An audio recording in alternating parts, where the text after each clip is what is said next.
Hi, I'm Amanda McCoy Flanagan. And I'm Ginny Smith. Welcome to Soul Rising. On this podcast, you will hear honest, off-the-cuff, vulnerable conversations about all things love, loss, and connection. Deep and meaningful conversations sure to pull at your heartstrings and enlighten your soul. Again, welcome. It's time to let your soul rise.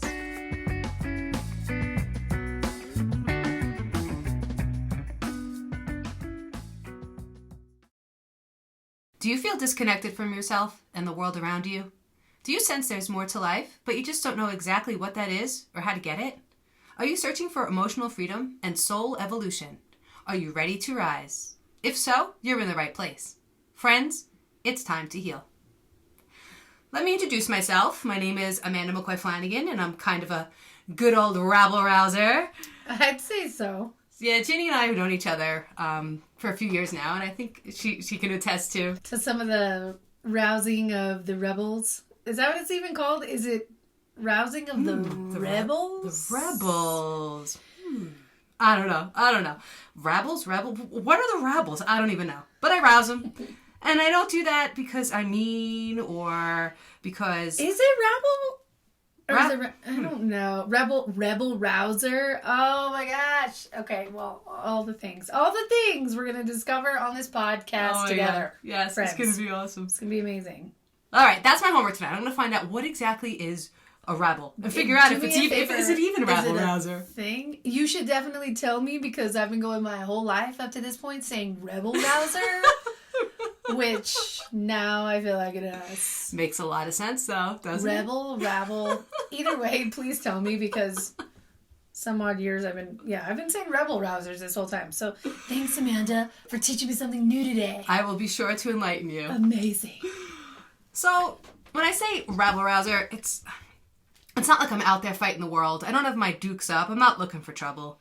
I have been known to ruffle a few feathers in my day. I'm pretty honest.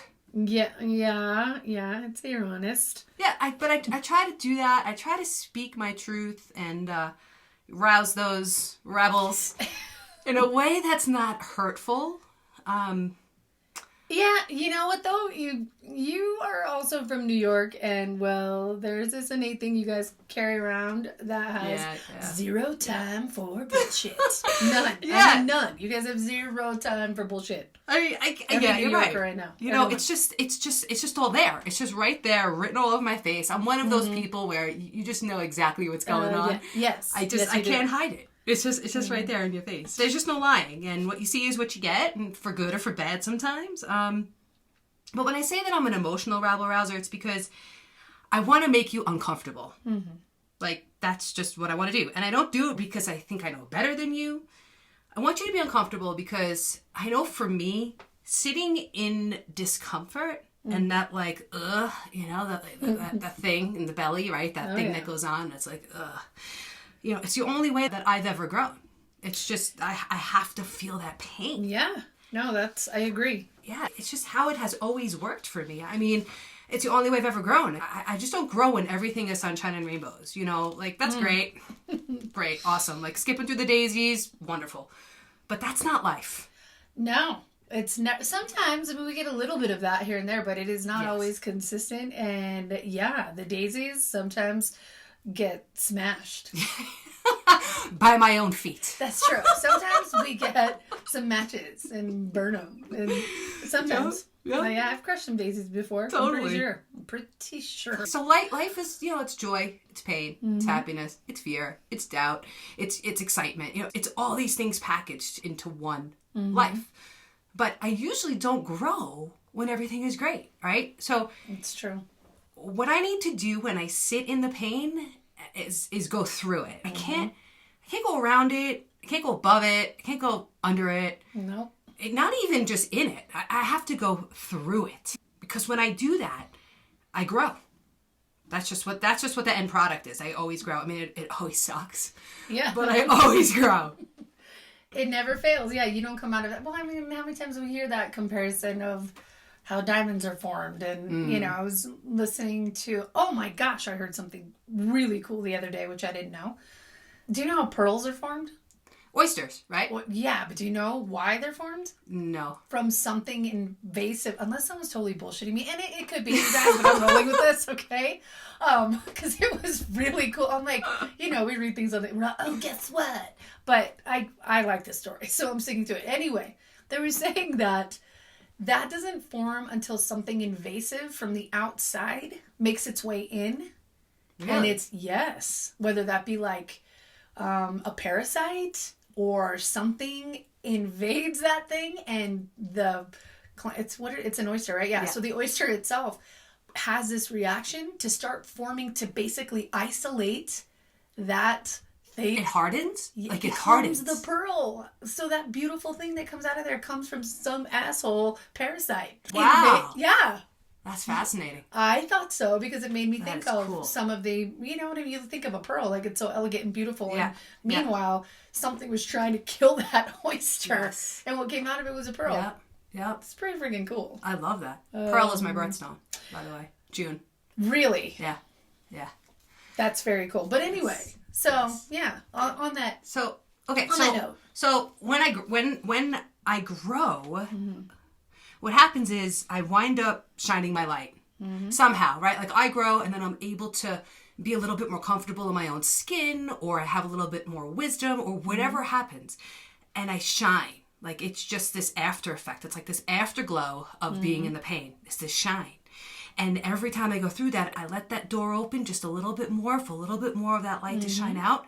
And what happens when I come in contact to you, I spread that light to you. Yeah, exactly. And I think that it's kind of amazing when that happens, that process, because you give people permission to do the same thing, because we're all walking around terrified to do that, whatever our reason is, and everyone has different reasons, right? We're all walking around super terrified to be in that vulnerability. And it's probably just like a survival instinct, is my guess, somewhere. Definitely. It's kind of like that.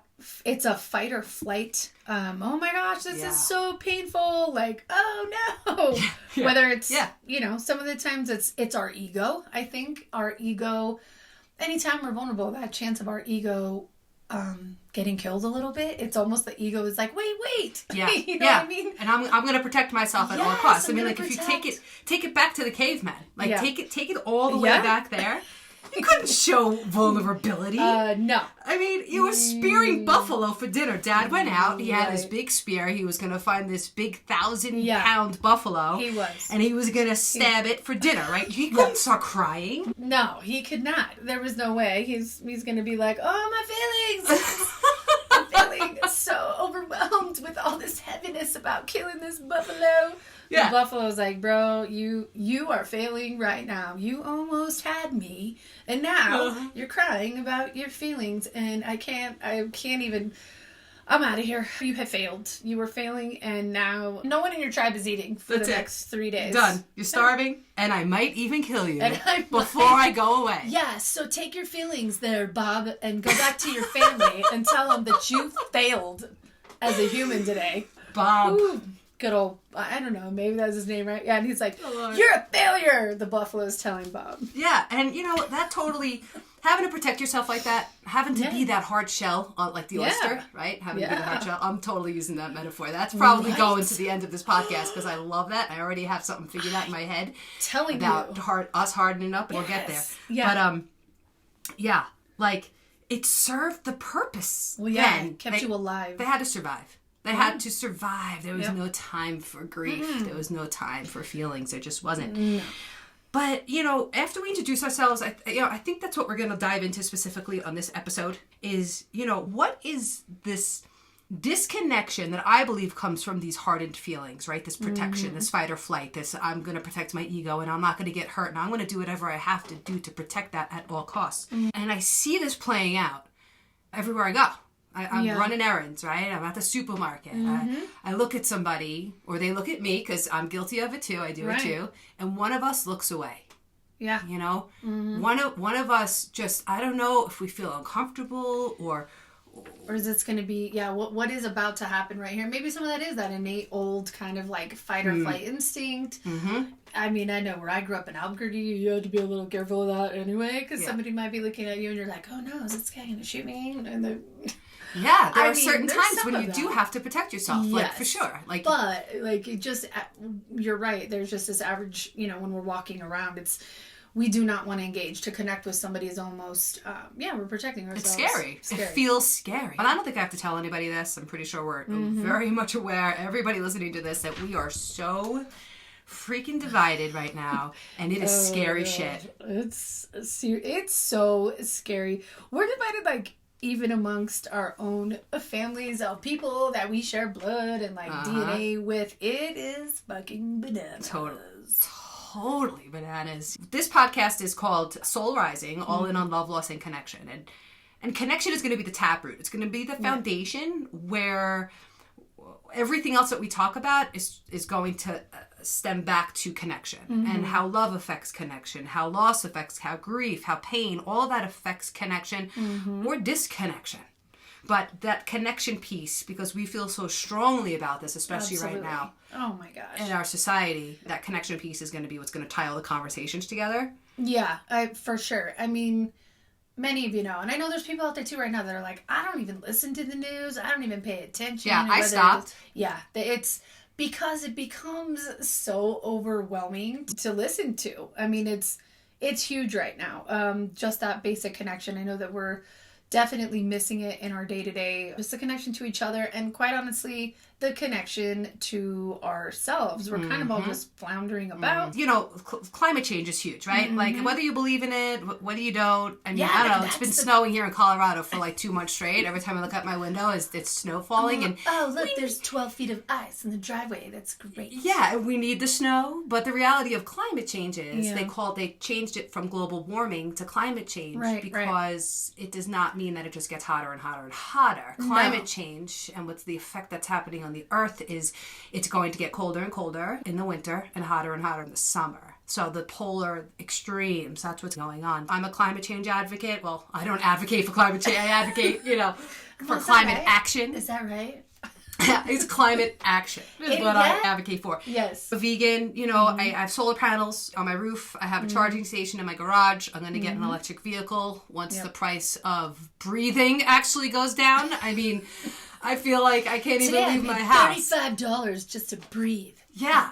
Seriously. It's $6 for like an egg. Yeah. Like, what the hell? Yes. Although, you know what? I don't know the other day, and I don't know if it was like a misprice or what, but I didn't even care.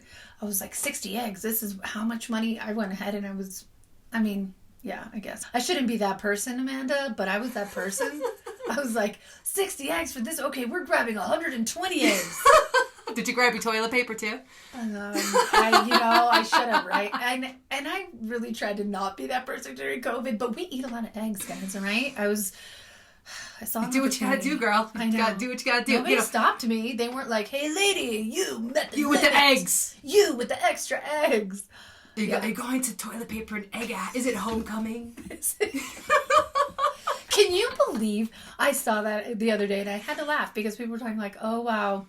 Remember the days when we could just go about and waste toilet paper and eggs as a prank? Ha ha ha. Yeah. Now we're like, oh my gosh, I have to take out a loan to get some Seriously, eggs. But fucking world. So, we could save like 9 million cows tonight, right? Everybody in the world could go vegan, or we could try to save the planet.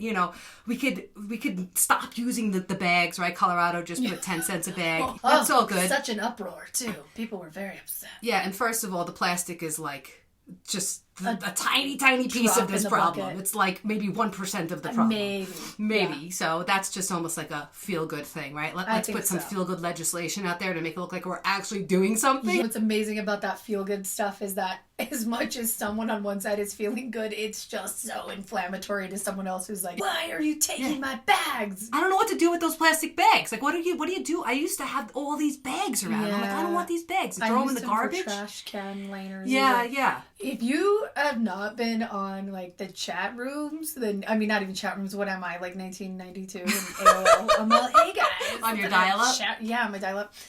People, I watched, the local, like, hey, so-and-so of the little neighborhood, like, next door app, and I literally saw there was one thread. People were going off. About the bags? Yes. Like, I literally I didn't do it because it would have been really smart-ass of me, but I wanted to be like, Thoughts and prayers for everyone during this time. Life is so hard, Thoughts people. and prayers to everyone in this bag crisis, because people were like, what am I going to do?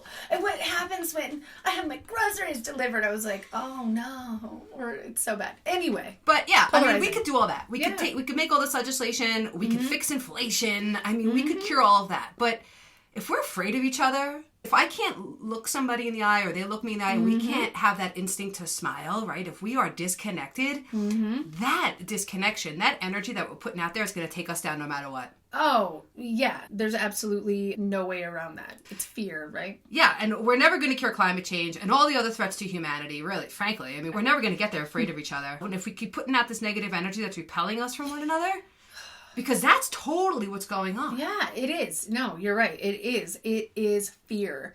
It's 100% fear. And it's crazy because, you know, it doesn't even matter where you fall on what side of anything, but that division, I don't know. I can't help but feel in some ways, and not to be like this, but really it's like in some ways there has to be somebody who gains from us being that divided, but I just feel like it's surely not us. Like, it's not humans. It is not humanity that gains from such division. But man, oh my gosh, has it been super convincing for us.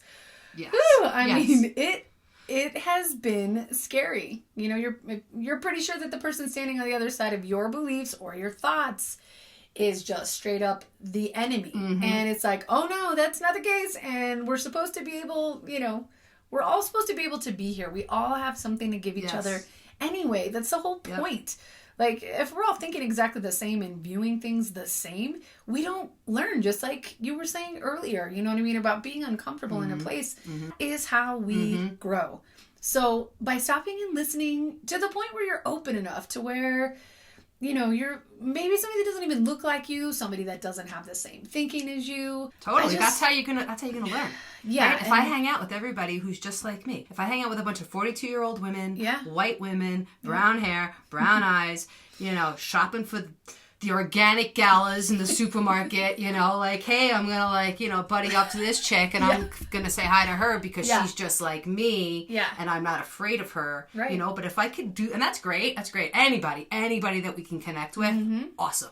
But if I could do that with somebody who is completely different than me, doesn't look like me, you know, maybe somebody running around with like a bunch of flags or something on their car, I don't know, I might be like, yeah, I'm gonna automatically assume you're different than me, and I'm gonna most likely, my first instinct, I'll be completely honest, that like quick second like default is you know, like they're shut down. They're on the other side, right? Yes, of my beliefs, of my thoughts, and there's a good chance they are, but I mean, who knows? How do we know? But that's okay. Sure? But why is that so bad? It's not so bad, and that's the whole point. Because anytime I've sat, and that's a huge thing for me. That obviously we've seen this division even among anybody can talk about how literally they're even fighting amongst their own family, family members, children, with their parents. I mean, siblings. There's people who are at the point of it has become such a divisive thing, and again, it's such this fear based. Like, there's something about what you believe that's going to take some part of my security away. And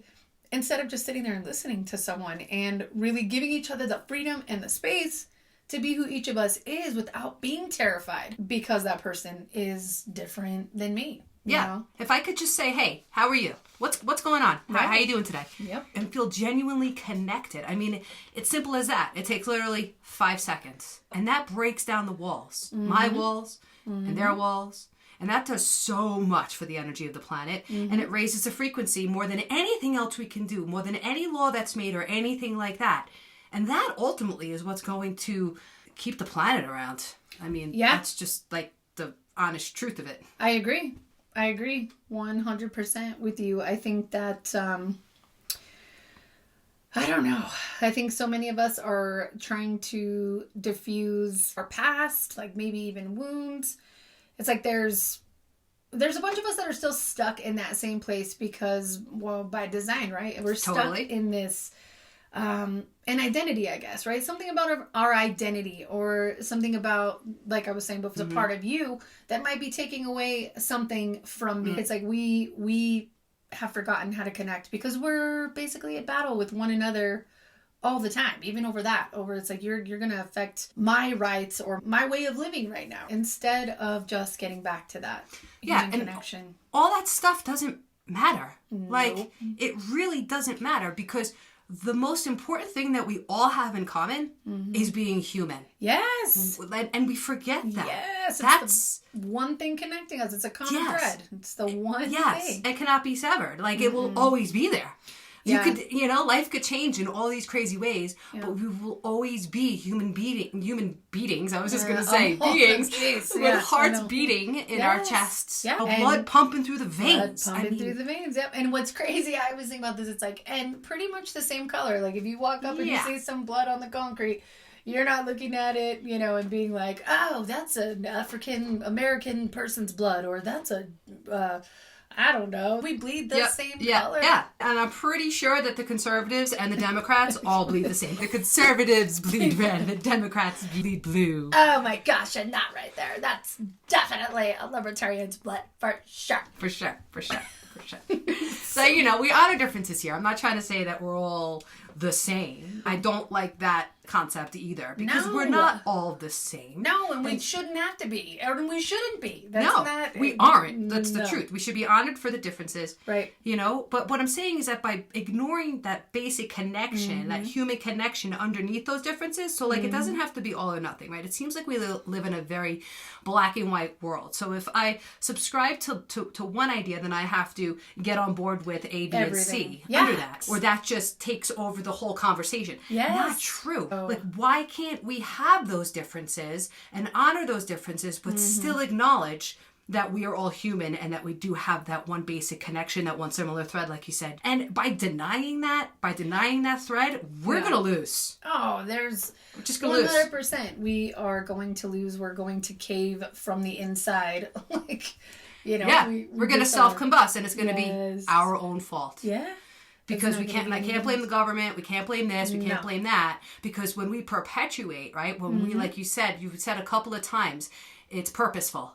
Yeah. There is a division that is being pushed onto us. COVID was a perfect example. Yeah. That situation was just like... so divisive. And they just pounced on it. They were like, and they used it for political gain. Yeah. And it was like, this is a great opportunity to split. The Democrats, we're going to feed them this information on such and such news channel. And then we're going to feed these people, the conservatives, this information. All of it just like riddled with fear.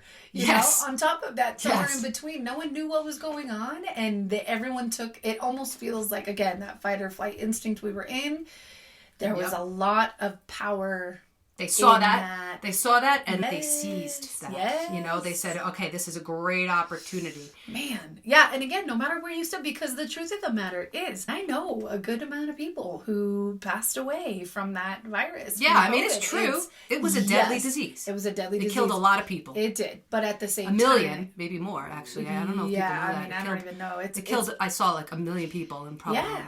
It's been a lot. I was doing everything that I was supposed to be doing during that time, but also at the same time, having friends who were like, hey, listen, I work in the medical field over here, and they were maybe on the opposite side, and somebody telling them like a whole other set of information that to me was bananas. Like I said earlier, I mean, crazy off the wall, but like I have some really good friends who are in that thought process. And when I sat and gave myself an opportunity to sit and listen to why they felt that way or what the information was they did hear and the parts that they didn't hear, I was able to say, okay, I get it though. Like if nothing else, I may not agree, but man, I get it. Why this person would feel this way. Yeah. We don't do that enough because it's just, again, perfect opportunity to just drive a wedge. Yep. In between and then to harden the ego, right? So like if I could say, you know what, you're wrong and I'm right, it actually sets off a chemical in your brain. I don't know if it's dopamine or I don't know what it is, but that ego, that flexing of the ego pumps you up with some kind of feel-good chemical, and we just want to feed that. Probably adrenaline. Probably. Well, we needed it. We were getting ready to spear buffalo. Kill the friggin' buffalo. Exactly. We needed that. Yes. Like, what? Are you talking shit, buffalo? Watch watch this. No. But I mean, now because we don't have to kill a buffalo, it does become that. It's like, what? Everything is, it's still, you know, in our DNA in a way. How crazy. Like, it's like so much of our DNA. And when I've heard this, again, I'm going to go ahead and tell you guys right now, I'm no anthropologist, okay, guys? I've listened to enough where they've talked about that our DNA itself hasn't changed much in many, many years, but our brains have, you know, like our ability to develop even just consciously and making sense of things. But I also feel like now our spirits are evolving too, no matter what that is. And I think they are evolving. So at the same time, you have this like evolution going on, but there's so much of these programs in our DNA from back in the time. So we find ways to like still be in them without even recognizing that. Well, that's what's going on right now. We're going through a huge shift. Where we are being reprogrammed, but we don't necessarily have the tools in place as humans, spiritually, psychologically, emotionally, to handle this shift that's happening. So we're all in this fight or flight. We're succumbing to these basic instinct sort of reactions.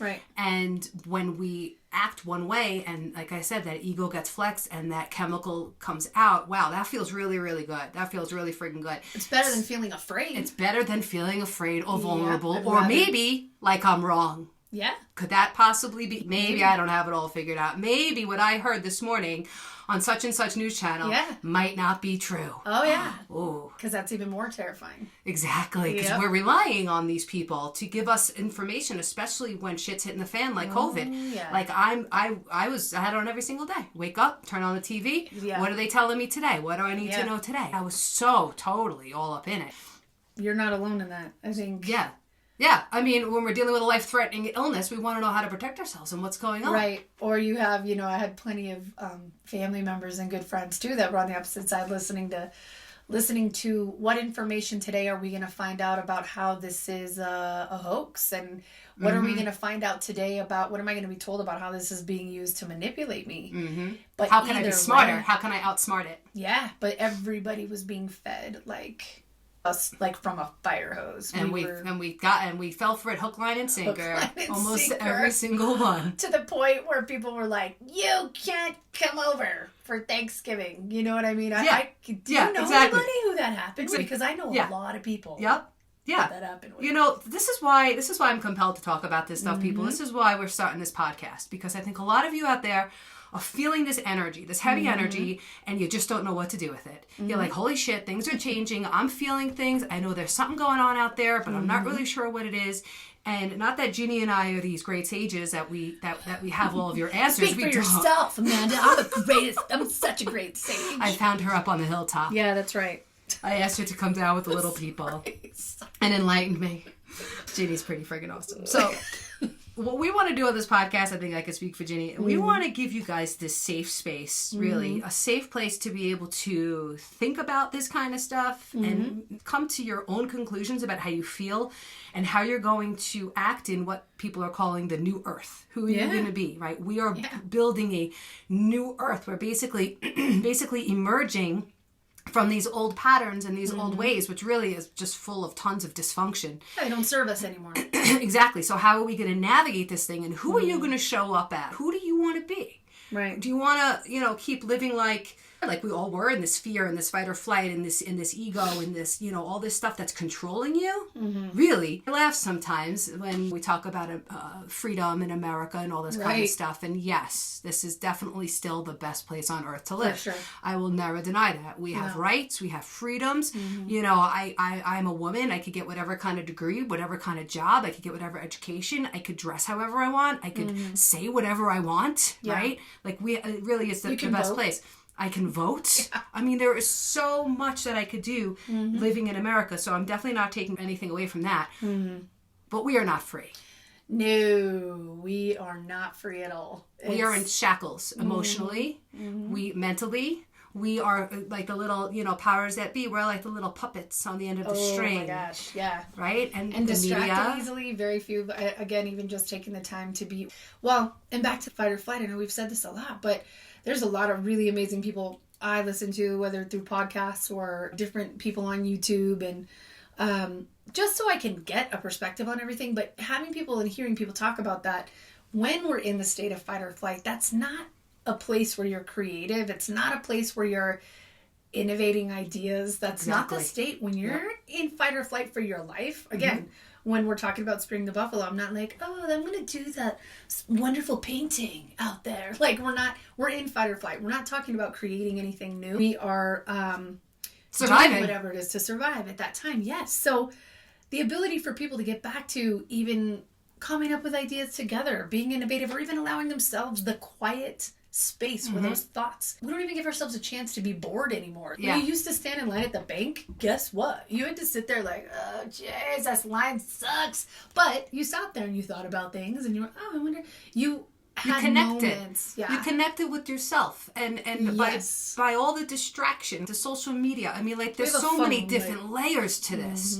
What we're talking about is it's distracting us from our true selves and from our true power. I'm staring at a sign right now that says, you are more powerful than you think. Yep. And I look at that every day when I meditate, and I, and it's not in this egotistical way, but it's a way for me to tap into my innate spiritual blended with my human, right? I think that's also why we're all sort of led astray right now, is because we're separating out this human and the spirit thing, which is really all one. Yeah. And by being distracted and not being able to be creative and not being able to feel inspired and feel our true selves inside, that keeps us small. Spark. Yeah, that spark that we all have.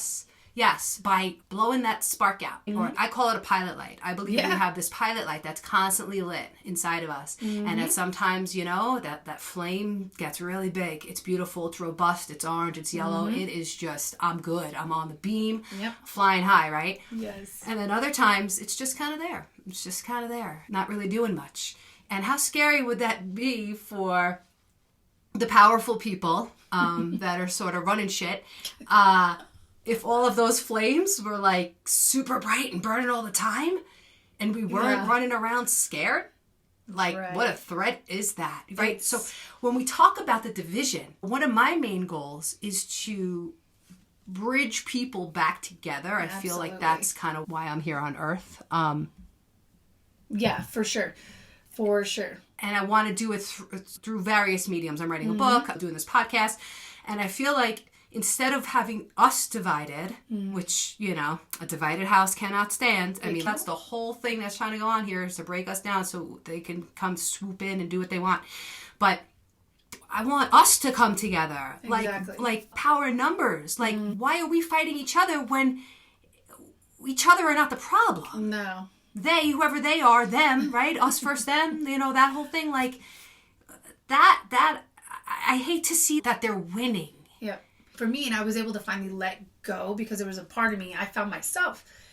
I've always been pretty good about being able to see something, see the thing in someone and be like, this is why I love this person, whether it's one of my uncles or my aunts or like one of my family members or somebody I've known for a long time.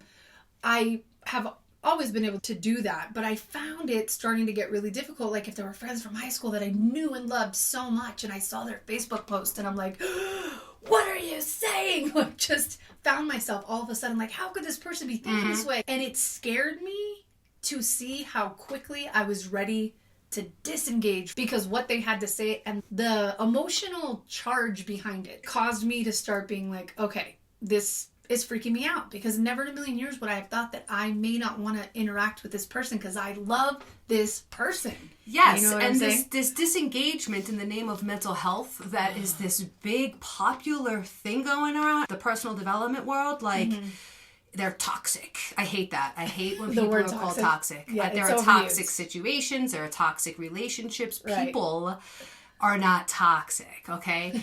But by convincing myself that they are, and I separate, right, again, I'm shoring up that ego, I'm right, you're wrong, I'm disengaging in the name of mental health that those people are bad for me. And yeah, I'm not talking about abuse people. Right. I'm not talking about like really, really harmful shit. I'm talking about like with Ginny, you see somebody that you're friends with on Facebook and they happen to say something different than you believe and you automatically shut it down, never talking to that person again because they don't believe like me. Yes. That is so detrimental. Again, that's that bad energy that's going to bring us down. And our challenge living today, which I don't know, I completely believe, and I've heard from other people in the spiritual community, we are all incarnated right now to do this kind of work on this planet.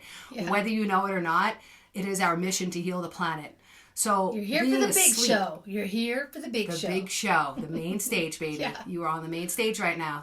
And by denying this thing that's going on in the name of I'm protecting myself and I'm not going to go there and I'm not going to look at that. Mm-hmm.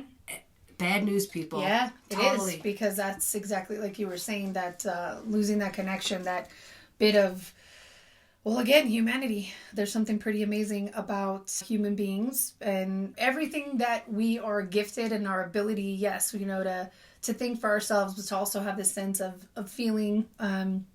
It's a unique experience being a human being, I imagine. I don't think I've been anything else that I can recall. However, there's a lot to that. And I had told Tom, my husband, at one point, like, I really honestly believe that this is like WWE. Remember, like, back in the day? And it's not even back in the day. It's still, people love WWE, right? But you have the guys, the wrestlers, who were like, oh, yeah. Like, they're, like, fighting and breaking chairs and shit on each other, like, in this ring. And everyone's standing outside, yeah, whatever, Randy Savage, or whatever their names were. I'm Randy screwing Savage, them all up. yeah. Guys, don't kill me. I know there's some hardcore WWE people out there. But at the same time, it was all choreographed. Like, I feel like, at least with politics, that they're literally all just like, all right, let's go, Joe. Part of the PR plan are we going to work today, people? This master marketing PR stunt. Yeah, they're like, what's the story now? They'll be like, well, Joe, you're still batshit crazy, pal. You're going to go, you know, and then it's like, hey, Nancy Pelosi, then we're looking at, oh, hey, Jim Jordan. Okay, well, Jim's going to, whatever. And then I feel like. Very orchestrated. Orchestrated in a way that everybody's on the outside just like, losing their shit. Yeah, because maybe we know this. Maybe we can sense this. Yeah. Maybe there's a part of us. If we, again, they won't allow us to get quiet enough to tap in and tune in to what our senses, our intuition is telling us is true. Because then we might step out of line.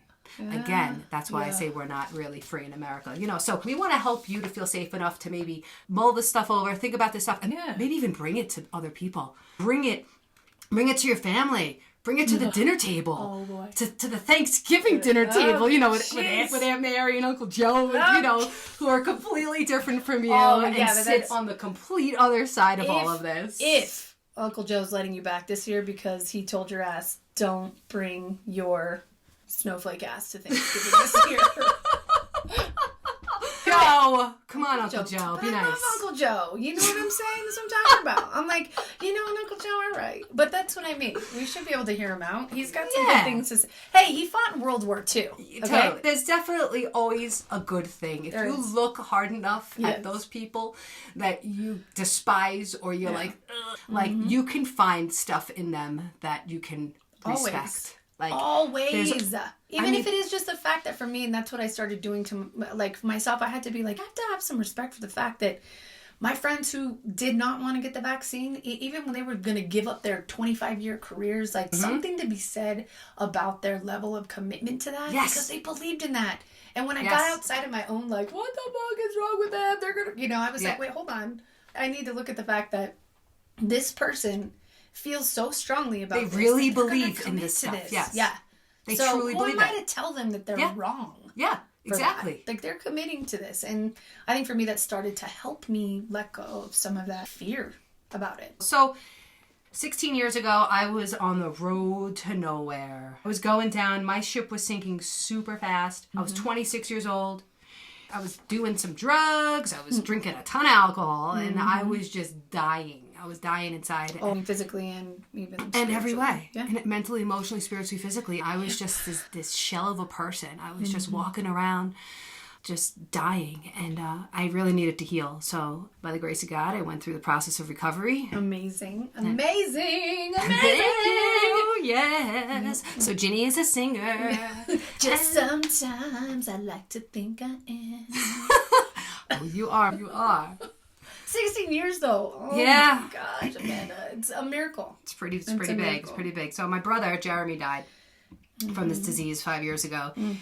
And I know a lot of other people who have overdosed and died, or just took their life, like not even drunk, just depressed, just miserable, you know. That dark place. People that are not in recovery and aren't close to people who are in recovery, they don't know that what we suffer from is a spiritual malady. We have a soul sickness. Yep. We are suffering inside. And I think I could speak again for Ginny. I'm sorry, I'm probably putting a lot of words in your mouth here, but I think I know you pretty well. Don't worry, I'll throw something at you. I'll be like, bitch, why are you talking for me?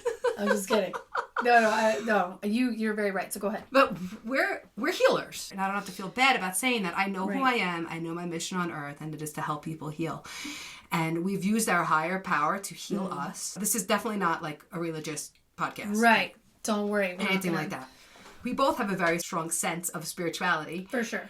We really want to pass that on to you in whatever way we can. I mean, we're not teaching you how to recover from anything. This is not like a recovery podcast or anything like that, but maybe a soul recovery. Mm-hmm. Maybe what we want to teach you is how your soul and your spirit can recover from this pummeling that we've taken. I mean, everybody as a species, like mankind, like from the beginning of time, you know, like we've just been through some hard shit. And it doesn't matter if you came from, it might have been different if you grew up poor, or you grew up with addict parents, or you grew up rich, or you grew, whatever. Either way, it's incredible the level of pain that people have in their life story. That's a great point. I mean, you could come from the Partridge Family childhood and everything could have been great, but there's still suffering there because we are on earth to complete these lessons and to learn lessons. So unless you're totally living in denial and living under a rock and just kind of like not looking at shit, there's stuff that's going to come up for you. So life is painful, and no matter what kind of life, and we really want to help you heal. Absolutely. I think you hit the nail on the head, and that's really a very good way to put it. I too just hit 6 years in early December. Yeah! Thank you. Yeah, honestly, walking miracles. Many of us are walking miracles, and it's heartbreaking for me. I know you too, Amanda. You're talking about Jeremy, your brother.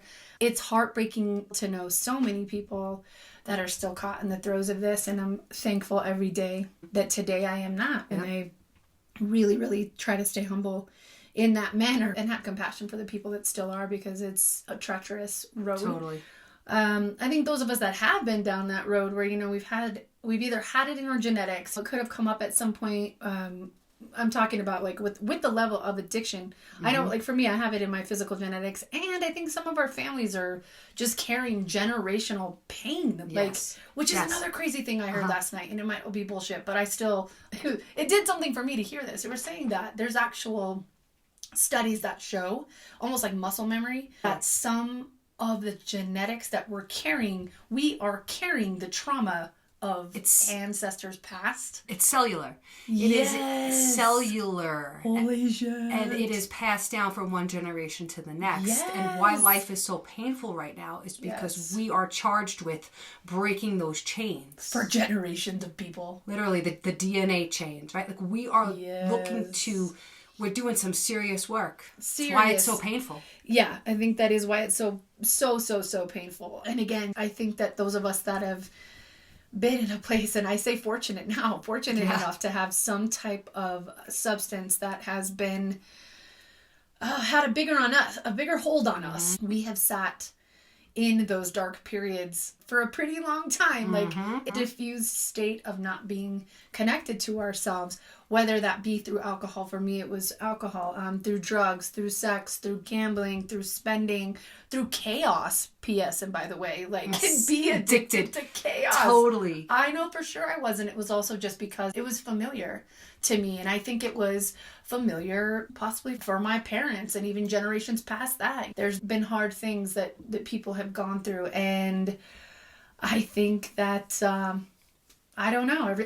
I think everybody's got a thing, right? Everybody's got a thing. If you look hard enough, you'll find your thing. Whether that's watching too much TV, eating too much, whatever it is, and some of it is more detrimental than others. Yeah, there should be a program for every single human being. Like if you're breathing, you probably need a program. I have thought that exact same thing. Being able to gratefully find some of these programs and how much sense it makes, because it's not just like, hey, we're going to help you not drink vodka in your car. We're going to help you live and like not hate everything, right?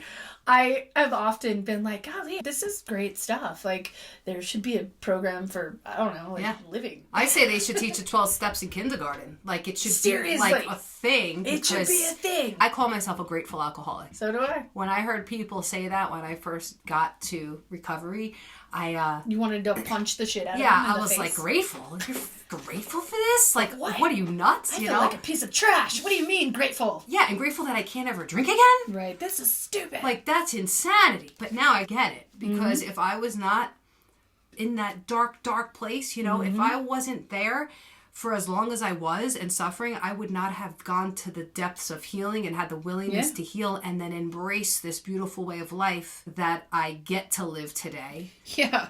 That somebody helped give us some tools for it. That's the other thing, maybe, that it's, I don't know, like we've had that amazing, wonderful opportunity of gaining some tools just to be, we're going to sit in this, with this dark thing. You hear people talk about our shadow selves. Like you hear that, whether that be even in like the spiritual world or wherever else. You hear people talk about our shadow selves. And I think that those of us that have been addicts in any way, I think that we have partied with that shadow self a lot. Yeah. So, yes. And everybody has that shadow. Everybody has that. Whether you're an addict or a human being, right? The duality of spirit, yin, the yang, the dark, the light. Everybody has that darkness, and you gotta mess with that thing. Like it's not gonna go away. Like you gotta go in. You almost have to. It's like it's. Yeah. I almost wonder if it's like if half the time, like that shadow self is really just needing to be heard instead of avoiding. A little light. It needs to come to the surface. It needs to be heard. Yeah, it needs to be heard. It needs to be acknowledged. It needs to be healed. And you are not gonna outrun that shadow, no matter how fast you try to run away. I've tried. My shadow's a hoe bag, and it's fast. I can never outrun her. She's always there. My shadow is a little smaller today, I guess I could say, after doing all this work on it, but it's always there. Right. There's always more work to do. There's always more layers to peel. I think I'm less judgy of my shadow self now, because, and I mean, it's tough. I know there's a lot of you out there that have loved ones that have been addicts or alcoholics, and you've had to be on the outside of that. Let's be real, like addiction is the most selfish, nasty, ugly disease, and people really get put through the ringer when they have a loved one who is in that place. But I can tell you the level of disdain you can feel for yourself in that place. You're so angry at somebody for continuing to make this decision, and even to the point where a lot of us have lost our loved ones, and you're so pissed off at them. Why could you choose this for your family and over us? We have to deal with you not being here. I know that the person in that place is like asking themselves that. They're choking on that same question 1,000 times a day. They don't want to be there. It's a freaking dark, ugly place to be. You hate yourself in that place. Well, to Ginny's point, it's not a choice, you know, for anybody out there who's struggling with themselves or with somebody else that they love, and asking those questions. Why are they doing this? Why don't they stop? Why don't they just stop? Right? They can't, and it's not a choice. My brother Jeremy left behind a beautiful daughter. Do you think that he, like, intentionally chose drugs over her? No way. No.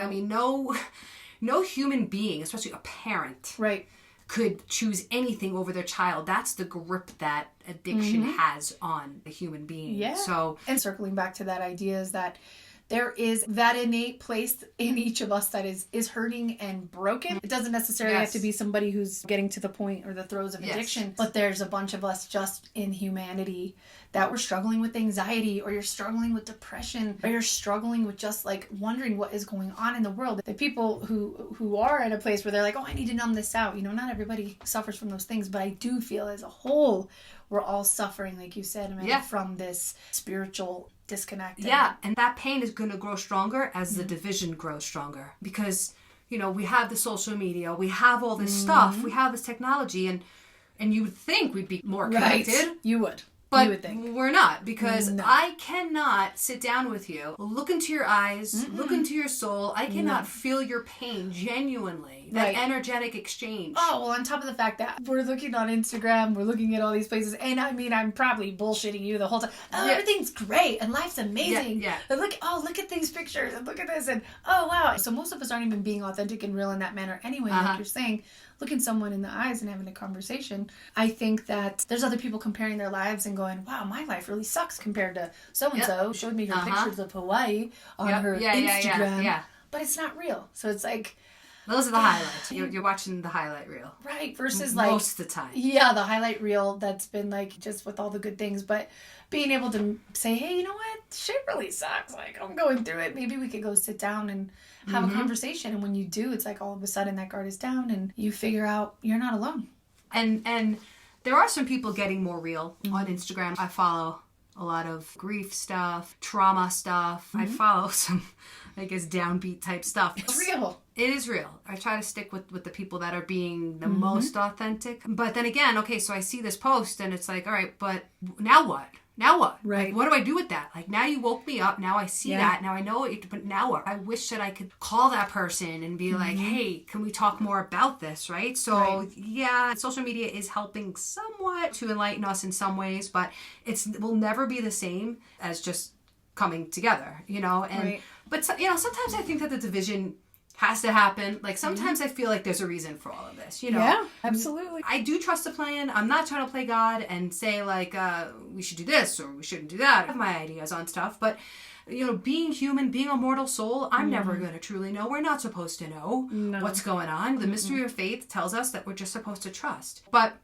while we're navigating this really, really tough time, we don't have to make it even more painful. Like, this shit's crumbling, people. We all know this. It is coming down all around us, on all sides. And why make it tougher on ourselves and each other? Like, why are we going to make it even worse on each other? Yeah, why does it have to be even harder? It doesn't. It doesn't. I don't think it does. I mean, I guess that's maybe why, you know, you and I can sit here and have conversations and why it feels so important to sharing those conversations with not just me and you at the coffee shop, right? It's like, exactly. Really. Again, I'm grateful alcoholic because I have met some really real people in recovery that it's just the heart's on the sleeve. They're saying what they feel. It's coming from the depths of their soul. They're vulnerable. They're just and it's a safe place to do it, which is crazy. It's a huge thing, but I think you're right in talking about things crumbling. I think that a lot of old ways that don't serve us anymore are gonna crumble. Yeah, and that probably looks like, when we say crumble, like what I mean by crumble is that whole power structure that's going on. I look at this whole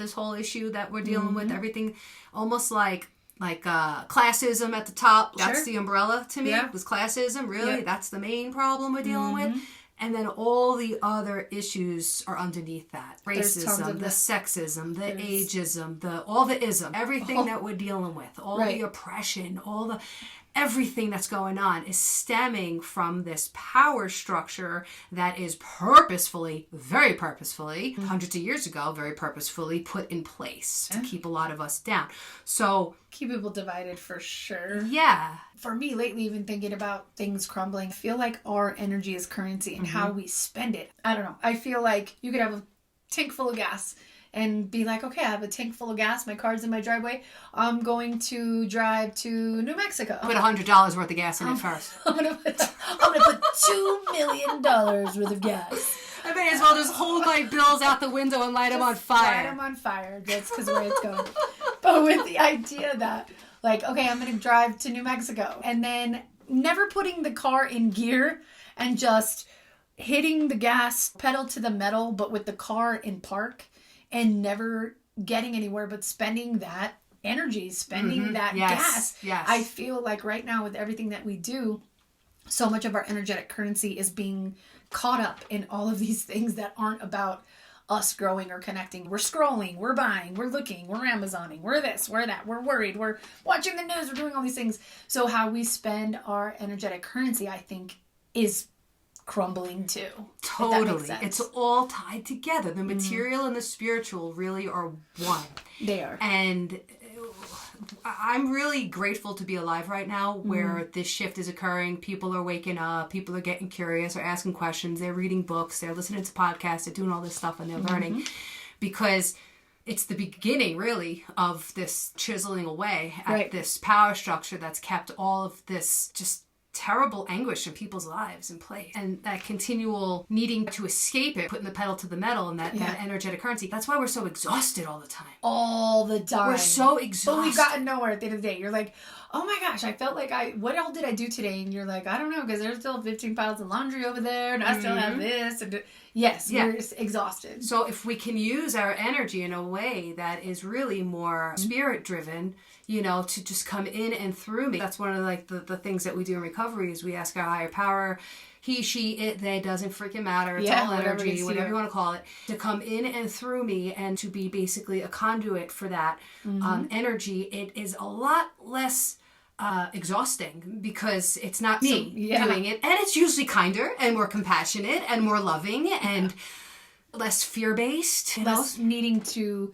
be the driver of the bus. You're like, no, you know what? I kind of sucked at being the driver of the bus. So I'm going to let something bigger than me, than this ego that I've kind of lived by for a long time, something bigger than this ego, be the one driving the bus. Yeah, another sign I'm looking at right now in my meditation cave, by the way. We are coming to you meditation cave. Straight from the meditation cave. I was wondering, because I was like, this is great. This space. Please talk. Yeah, I was going to call it the spiritual bunker. So close. Meditation cave. You know what? If I didn't think of meditation cave first, that's what it would be. A spiritual bunker. I love a spiritual bunker. It's badass in here. And it makes me feel like I'm walking into a bookstore, a spiritual bookstore, where I might be.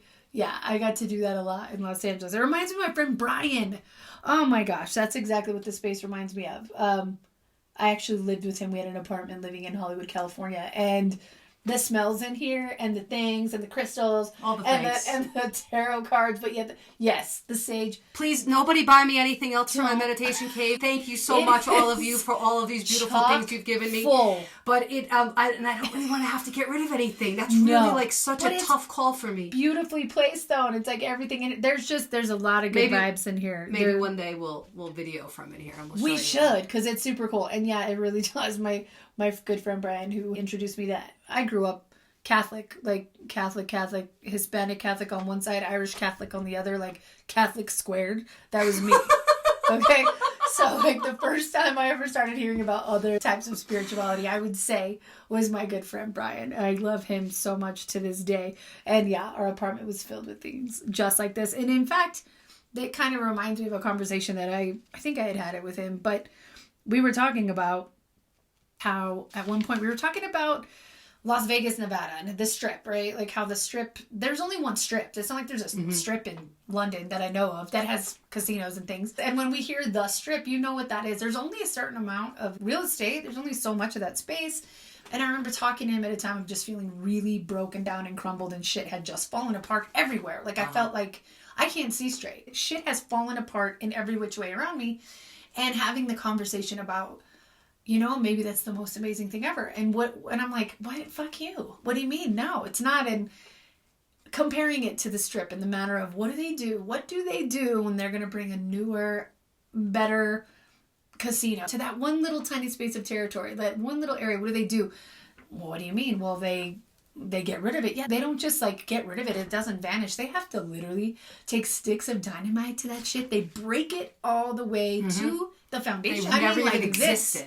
And it's not pretty when you think of rubble and pieces and everywhere. Yeah. But once that's all cleared out, something new or something more authentic, something better is able to be built on that place. And I feel like that's what's going on now. That's what we had to do in recovery, right? We had to be down to the ground. Like it was ugly. You hear everyone's story and it's not pretty. It's like, yeah, there was rubble everywhere. Yeah. But if we really got to go all the way down to the ground like that, that scares me. Yeah. That shit scares me a lot. It can be pretty scary, the thought. But again, it's all these old things. Maybe it's going to be the best thing. You know, it's terrifying right now, but maybe it's going to be part of what's required. It's a scary thought. Like, how many people have to die? How many people have to suffer? And maybe that does have to happen, right? Maybe a lot of people do have to go. And, you know, maybe it's the way it's supposed to be. I really don't know. But back to our point of it doesn't have to be so painful as that's happening. Yes, it's going to be Right. painful. It's going to be really freaking painful. But if we support each other and if we love each other instead of hating each other, maybe our day-to-day living could be slightly more enjoyable. And this is like a flash in the pan, our time Totally. here. A Even blip. if you- We are it's like a grain blip. of sand Even on if the you beach. get 100 years here, it's a It's flash. like nothing. It's like nothing. Yeah, that kind of puts things into perspective in terms of our egos and how important we are and all that, you know. We are minuscule. But at the same time, it's like we all have this beautiful spark within us. And Yes. That's such an interesting thing. It's like we are humbled to acknowledge that we are this tiny, tiny thing, but yet we are so important. We have such an important job. We have such a duty and an obligation and a responsibility to be stewards of the earth, basically, and try and leave this planet a little bit better than we found it. and maybe that's part of it is finding, I was having this thought yesterday, just thinking about maybe we're all here at this time, like we said, we've been carrying generation upon generation upon generation of pain from ancestors, from family trauma, from whatever else.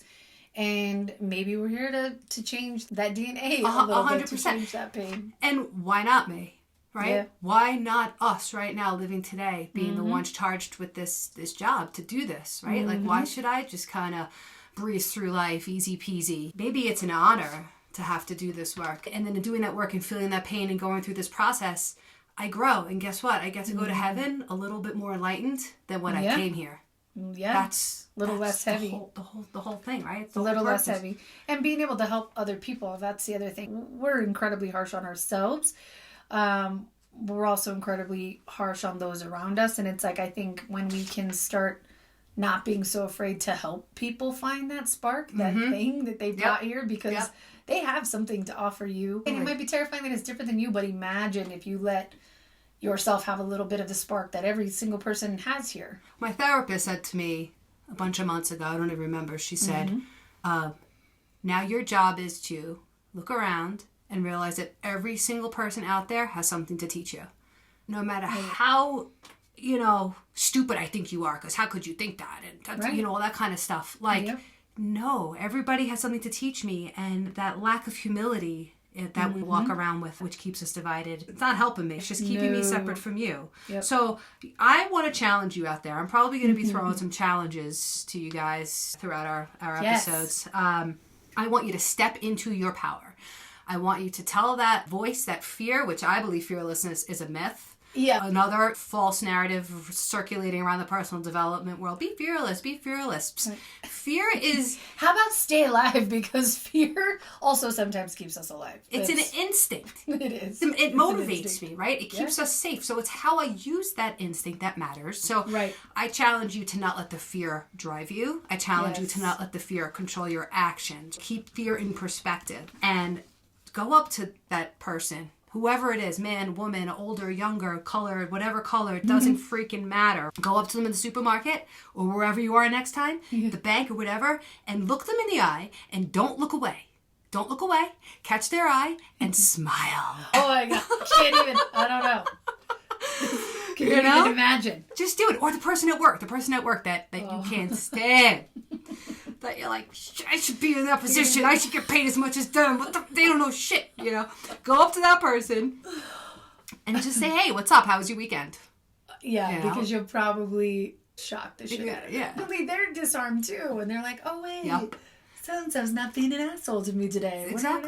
Exactly. Let that jaw drop. Let it drop. Yeah, and be that bigger person. Yeah. And when you walk away from that cubicle or wherever it is, right? Like, being that first one to bridge that connection is a really, really good feeling. That is a healer. You can practice being a healer just by doing that simple thing. Again, just tell that fear to take a back seat and do it anyway. Even if you're scared. Even if you're scared, right? Do it scared, that whole thing. Courage isn't the absence of fear. It's being in the fear and doing it anyway. I'm telling you, when you walk away from that person, you're going to feel great. Yeah. To have someone say, you know what, thanks for, this has been a great conversation, and I'm in sales for a living, so part of that's always there. But the person on the other end of the conversation I was having was like, I really appreciate you, just being kind today. I don't remember the last time I've had... that was almost odd. Yeah. But she was surprised in a good way. She said, this week has sucked. I really appreciate that like you've been kind today in Yeah, this situation. and that I don't know how I'm seeing it right now. I'm kind of visualizing just like a crumpled up piece of paper, almost like between the two of you. This like crumpled up weird energy. Now it's smooth and now it's flat, and now you don't ever have to worry about walking past her desk and making eye contact and having that weird feeling in between you. I'm not saying to just go up to some random stranger. You still have to be careful. But if you size up your situation, the only threat to you is your emotional vulnerability. The only fear you have is, are they going to reject me? Are they not going to smile back? Right. Are they going to think I'm nuts? Yeah. You know, if those are the only things going through your head that stop you from trying to bridge that connection and being that healer, I challenge you, just override it. Just do it anyway. Yeah. Don't be so guarded with what you need to protect about yourself, what you're worried about that person might be trying to harm you. Like, instead, just be like, hey, what can this person has something to teach me today. Because the truth is, they're thinking the same exact thing. That's true. We always think that somebody's thinking something of us. Meanwhile, most people are thinking about themselves 99% of the time.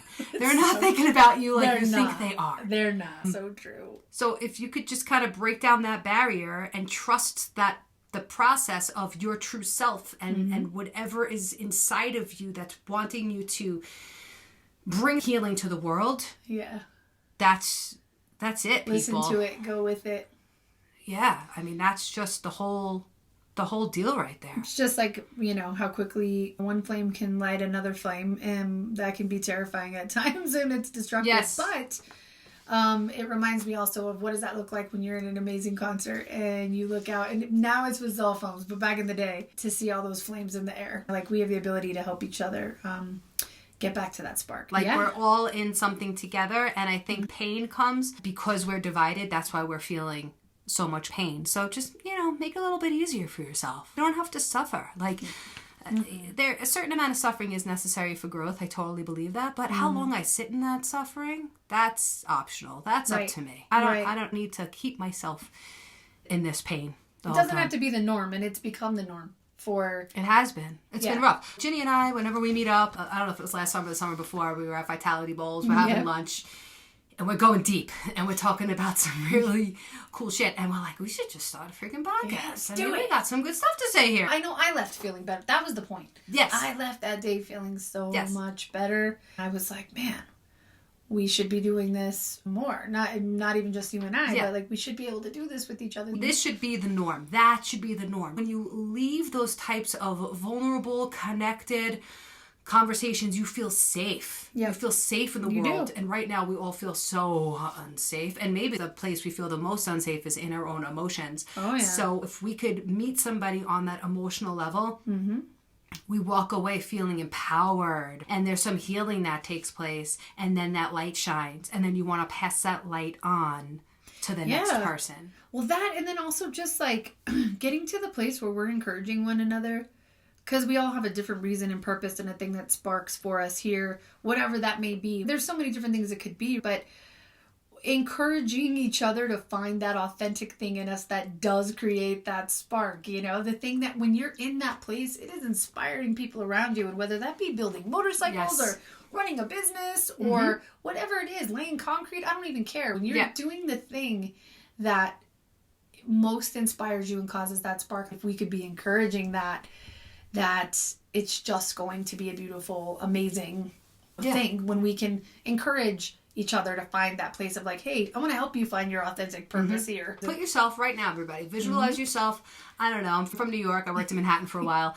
Picture yourself walking down the block and you see some kids breakdancing, or you see somebody playing the violin, or you see, say you're walking around Central Park and you see all the artists set up with their easels and they're painting and they're in the moment and they're being creative and they're feeling inspired. What does that feel like to you? What is that energy, right? Yep. Like, it is undeniable that is there.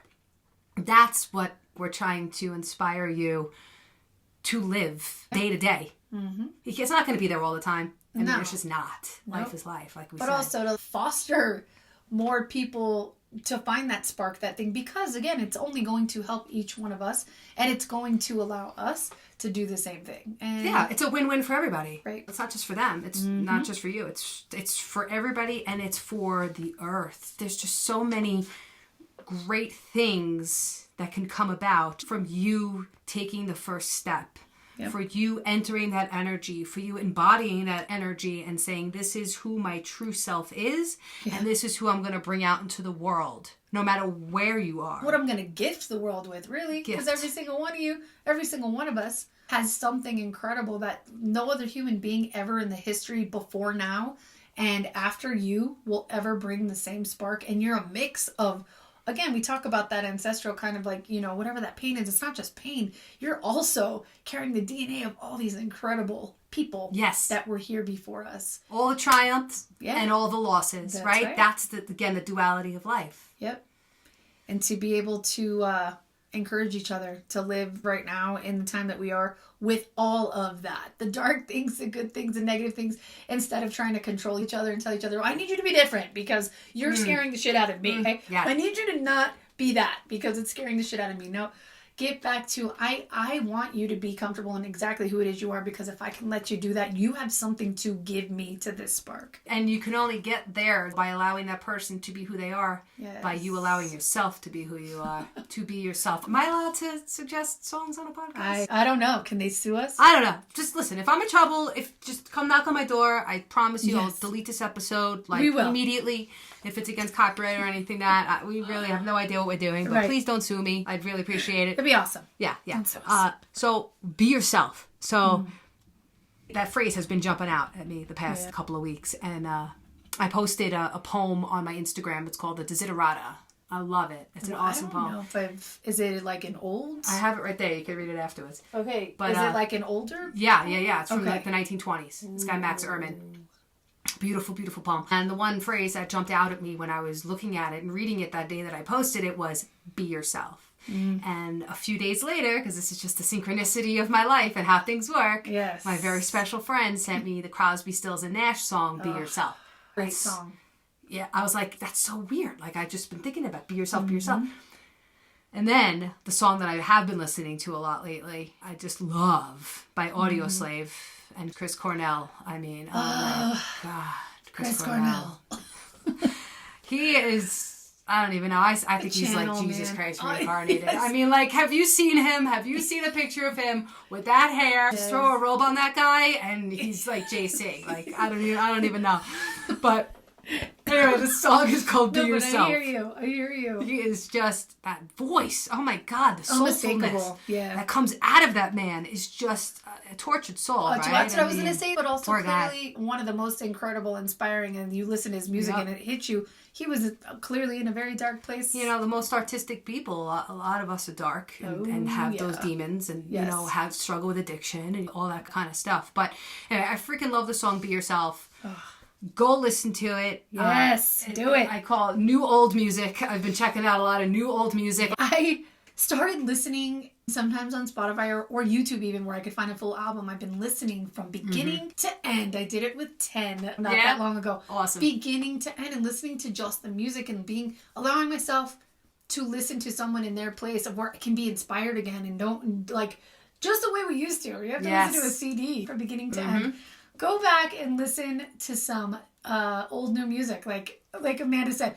Yeah, don't listen to a bunch of, you know, crap or people yapping. And I mean, I'm saying that as I... as we sit here doing a podcast. In between listening to us yap about some bullshit, just stop listening and go listen to a full album. You'll be so glad you did. Oh my gosh, music is so inspiring. It's the best. It's my favorite thing to do. I mean, I love driving, I think, because I love listening to music in my car. Yeah. It's a good place for it. And it gives you that place. There's artists out there where you can be so inspired. Somebody can spark something inside of you because of the fact that they authentically wrote that piece of music. Totally. I don't know. Is there anything else you want to say? I'm just super excited to be here. I'm just so happy to be here. I'm really honored. Thank you so much for inviting me to do this with you.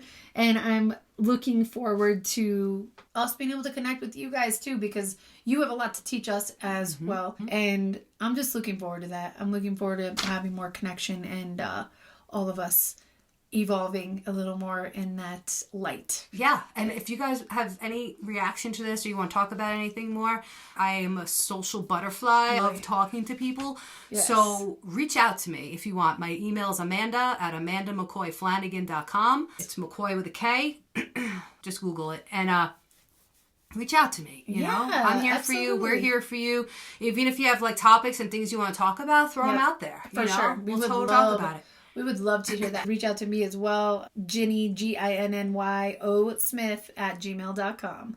So, Ginny, thank you so much for agreeing to do this with me, man. I tell everybody, I'm like, oh my God, I was on this podcast with this girl, Ginny, you'd love her. That's the first thing I say. You'd love her.